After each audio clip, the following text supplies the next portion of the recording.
স্বপ্ন যাদের জাহাঙ্গীরনগর বিশ্ববিদ্যালয়ের আইন ও বিচার বিভাগে পড়াশোনা করার তাদের জন্য আজকের ভিডিওটা অত্যন্ত গুরুত্বপূর্ণ।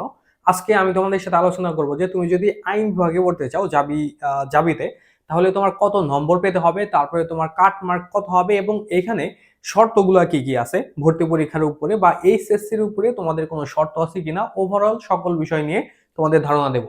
তো তোমাদের প্রথমে আমি বলি যে তোমাদের হচ্ছে এসএসসি বা এইচএসসি তে কি কি কন্ডিশন দেয়া আছে।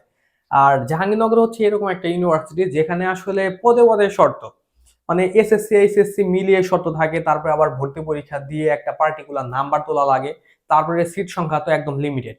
আবার আইন ও বিচার বিভাগে মাত্র সিট আছে হচ্ছে 60টা, তার মধ্যে আবার ছেলে মেয়ে আলাদা করে দেয়া। তো এখন ব্যাপার হচ্ছে তোমার এখানে শর্ত কি কি আছে এটা তোমাদের বলছি। তবে এই শর্তটা কিন্তু এই বছর অনেক বেশি কমানো হয়েছে, তার কারণে কিন্তু তোমার এই ডিপার্টমেন্টে আসা আগের মতো এত কঠিন হবে না, মানে আগের বছরগুলোতে যেরকম ছিল আর কি। তো এখন শর্তটা শুধু হচ্ছে তোমাদের এইচএসসি পরীক্ষার উপরে, এসএসসির উপরে এখন কোনো শর্ত আপাতত হচ্ছে এইটার মধ্যে নেই এবছর। তো এইচএসসি তে তোমাদের শুধু শর্ত আছে হচ্ছে ইংরেজির উপরে। ইংরেজির উপরে শর্ত কেমন? ইংরেজির উপরে শর্ত হচ্ছে তোমার মিনিমাম হচ্ছে এ মাইনাস গ্রেড লাগবে। তুমি যদি আইন ও বিচার বিভাগে পড়তে চাও জাহাঙ্গীরনগরে, তাহলে তোমার এইচএসসি তে মিনিমাম ইংরেজিতে এ মাইনাস গ্রেড থাকা লাগবে। এর উপরে থাকলে কোনো সমস্যা নেই, তবে হচ্ছে এটার নিচে থাকা যাবে না, এ মাইনাস থাকলেও চলবে।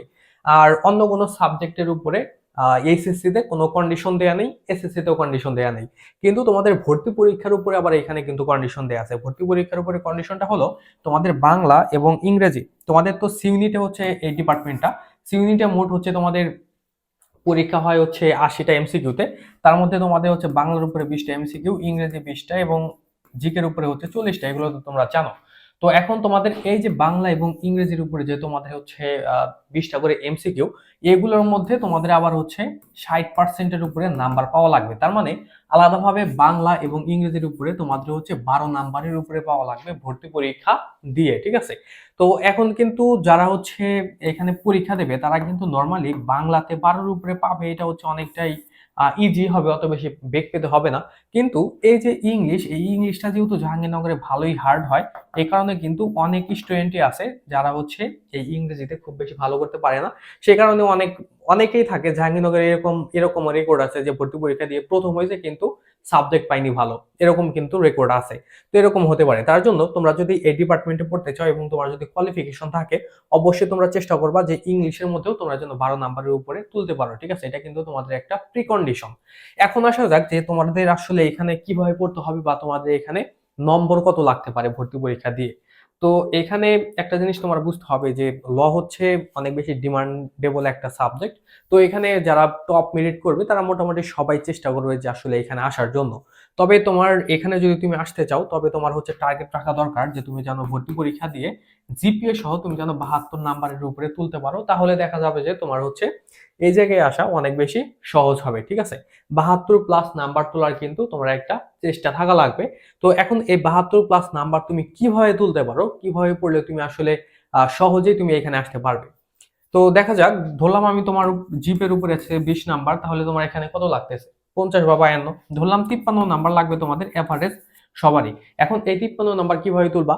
আমাদের এই চ্যানেলে তোমরা জাহাঙ্গীরনগর নিয়ে প্রচুর গাইডলাইন সাজেশন পাবো, এগুলো একটু ফলো করবা। বিশেষ করে আমি তোমাদের জিকের উপরে যে সকল গাইডলাইন গুলো দিয়েছি ওইগুলো একটু ভালো করে ফোকাস করবা, কারণ জাহাঙ্গীরনগরে তুমি টপ মিনিট করতে বা তোমার চান্স নিশ্চয় করতে জিকে হচ্ছে সবচাইতে বড় একটা হাতিয়ার। তো এই জিকের মধ্যে তোমার হচ্ছে সবচেয়ে বেশি ফোকাস করতে হবে। এখানে হচ্ছে 40 নম্বর, এখানে চেষ্টা করবা তোমার যেহেতু 53 বা 54 নাম্বার লাগতেছে বা 50-52 লাগতেছে, তো সেই কারণে জিকের মধ্যে যে তোমার 40 নম্বর থাকবে, চেষ্টা করবে যে এখানে তোমরা যেন অন্তত যেন হচ্ছে 27 থেকে 28 নাম্বার তুলতে পারো। আর এই নাম্বার তোলা কিন্তু খুব বেশি যে কঠিন হবে বিষয়টা কিন্তু এরকম না। তোমার প্রিপারেশনটা যদি মোটামুটি ভালো থাকে তাহলে কিন্তু এই নাম্বার কিন্তু তুমি ইজিলি তুলতে পারবে। আর এখানে তোমাদের যেহেতু বাংলা ইংলিশ আলাদা করে তোমার 12 নাম্বার লাগবে, মিনিমাম 12 লাগবে। তো এখানে ধরলাম যে তোমার হচ্ছে মিনিমাম 12 করে যদি পাও তাহলে তোমার এখানে 24 নাম্বার হচ্ছে, বা ধরলাম তুমি এখানে 25 নাম্বারই পাইছো। আর এখানে তুমি যদি 27 নাম্বার পাও বা এখানে যদি 28 নাম্বার পাও, তাহলে কিন্তু দেখা যাবে যে তোমার ওভারঅল 53 বা 54 নাম্বারের মধ্যে কিন্তু চলে আসবে, ঠিক আছে? তো এভাবে তুমি যদি তোমার টার্গেট ফিক্সড করে যদি হচ্ছে তোমার প্রিপারেশনটাকে সামনের দিকে আগায় নিয়ে যাও, তাহলে কিন্তু এখানে তুমি ভালো করতে পারবে। আমি ধরলাম যে বাংলাতে তুমি হচ্ছে 14 বা 15 তুলছো, কষ্ট করে ইংরেজিতেও 12 তুললা। এখন এরপরেও তো তোমার অনেক নাম্বার লাগবে। এখন জাবির জিকেটা যেহেতু অনেকটাই ব্যতিক্রম, অনেক স্টুডেন্ট আসলে জাবির জিকেতে ভালো করতে পারে না। মানে বুঝে না, প্যাটার্নটাই বুঝে না।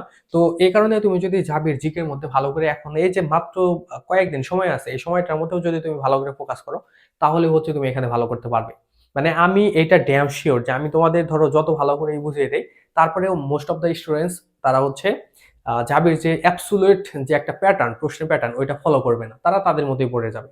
মানে ঢাকা ভার্সিটি বা অন্য ভার্সিটির জন্য যেরকম ভাবে জিকে পড়তো জাস্ট ওইভাবেই পড়বে, এটার জন্য আলাদা মাথা ঘামাবে না, কিন্তু পরীক্ষা দেবে। তো মোস্ট অফ দ্য স্টুডেন্টস কিন্তু এভাবে পরীক্ষা দেবে এবং এখানে আসতে পারবে না। এই কারণে নর্মালি হচ্ছে জাহাঙ্গীরনগরে তুলনামূলক অনেক কম নাম্বার লাগে চান্স পেতে, মাত্র হচ্ছে 64-65 পেলে হচ্ছে তুমি সি ইউনিটে চান্স পেয়ে যাবে। তো এইভাবে পড়ো। আর তোমরা যারা হচ্ছে যাবি সি ইউনিটের জন্য বিশেষ করে জিকের মধ্যে অনেক বেশি হাইলাইট করতে চাচ্ছ, কিন্তু তুমি বুঝতেছো না যে আসলে কোন জায়গা থেকে তুমি পড়বা, তোমরা চাইলে সে সময় আমাদের জাস্ট হচ্ছে ম্যাটেরিয়াল গুলা নিতে পারো।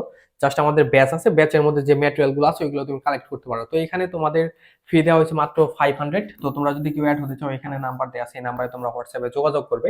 এখানে তোমাদের জিকে সম্পূর্ণ দাগানো বই, তোমরা হচ্ছে 2টা মার্ক করা বই পাবে, পাশাপাশি তো আমাদের এখানে 45টা ক্লাসও ছিল, তোমরা চাইলে ক্লাস রেকর্ড করতে পারো। তো চাইলে করতে পারো, না চাইলে দরকার নেই। আর হচ্ছে এখানে আমাদের জিকের মধ্যে ধরো তোমার কোনো একটা জিনিস যদি বুঝতে অসুবিধা হয় বা তুমি কোনো একটা জিনিস বুঝতেছো না, দেন হচ্ছে ওই টপিকের উপরে তুমি এখানে ক্লাস করে নিতে পারো, ঠিক আছে? তো এখানে তোমরা হচ্ছে জাবির জন্য অনেক ভালো একটা প্রিপারেশন নিতে পারবা। পাশাপাশি তোমরা হচ্ছে ইংলিশ তো পাচ্ছই, এখানে আমাদের ইংলিশ আর জিকের উপরে মেইনলি কোর্স ছিল, কারণ এই দুইটার মধ্যে মোস্ট অফ দ্য খারাপ করে। আর বাংলার উপরে আমাদের হচ্ছে বেশ কিছু ম্যাটেরিয়াল দেওয়া আছে, ক্লাসও দেওয়া আছে, আমরা ক্লাস নিয়েছি। তো অ্যাড হতে পারো, সেরা সাপোর্ট পাবে। আর আমাদের হচ্ছে মডেল টেস্ট ব্যাচ আছে, আর ভর্তি পরীক্ষার একদম শেষ স্টেজে এসে মডেল টেস্ট পরীক্ষা দেওয়ার কোনো বিকল্প নেই।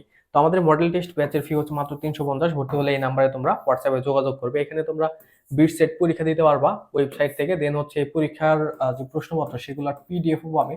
এই পিডিএফও তোমরা হচ্ছে যদি পড়ে নাও, তাহলেও দেখা যাবে যে এই সি ইউনিটে তুমি অন্তত হচ্ছে 1600 প্রশ্নের মধ্যে, যেহেতু 20টা ইয়ার মধ্যে 1600 প্রশ্ন থাকবে, এখানে তোমরা হচ্ছে প্রায় 22টা থেকে 25টা মতো প্রশ্ন কোন পেয়ে যেতে পারো, ঠিক আছে?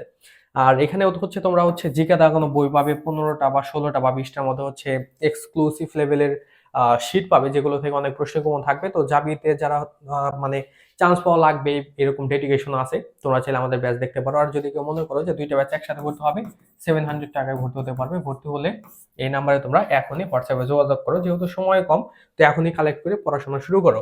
আর তোমাদের আমি লয়ের জন্য যেভাবে বললাম ওইভাবে তোমার প্রিপারেশনটাকে সামনের দিকে আগায় নিয়ে যাও। আশা করি যে তুমি লয়ের জন্য মোটামুটি ভালো একটা প্রিপারেশন নিতে পারবে, বা ওভারঅল ইউনিটের জন্য তোমার একটা ভালো প্রিপারেশন হবে।